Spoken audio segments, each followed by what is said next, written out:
So a big concern we hear from people coming to us is how are we going to get our managers to have more regular conversations and give feedback on an ongoing basis. I think the fear is, it's hard enough to get managers to have a once or twice a year discussion, when we're doing appraisals, so, let alone trying to get them to do it more regularly than that. So I think to understand this point, we need to consider why managers are avoiding appraisals. The thing is with appraisals, they are very time consuming, they're very long, and they're actually quite an onerous process because they typically involve some kind of rating at the end, which everybody hates doing. So no wonder managers try and avoid it. If we're presenting them with an alternative, which is we're saying to managers, what we want you to do instead is sit down with your staff maybe 4 times a year, maybe monthly, it's up to you, and have a really good open and honest discussion about how people are developing.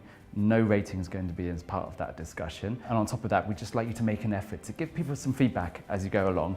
Oh, and here's a really simple online tool that will help with that. So you'll be able to do it in seconds from your phone, and it will remind you if you're not doing that. In our experience, when it's presented to them in that way, it's generally very positively received. The key to getting this right, and one of the mistakes I have seen some organisations make, is that they've tried to introduce the more regular conversations and the real-time feedback, but they've kept the interim and year-end review as well. And now that is a hard sell to managers, because managers will say, look, I don't have time to do all of this, and I'm going to, to do the appraisal as well. It's a lot for them to do. So I think you have to be clear to them that you're going to take the bureaucratic, time-consuming bit away and replace it with something that's much more natural for them to do. That's how you get the buy-in, and that's how you'll get your managers to have those more engaging, meaningful conversations. An important point to make about this is that behaviours do take time to change. Things don't change overnight. So when you're launching a new performance management process, you need to have a really good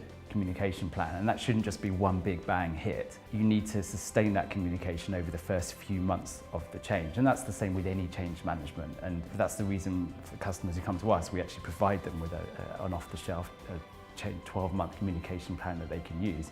But if you get that communication right, you can achieve amazing things. So to have an example, one of our customers, Clydesdale and Yorkshire Bank, after 10 weeks of really great communication, they had 50,000 objectives set, over 10,000 bits of feedback given in just that short period of time. So you really can get success with adoption quite quickly if you do support it with really good training and really good communication.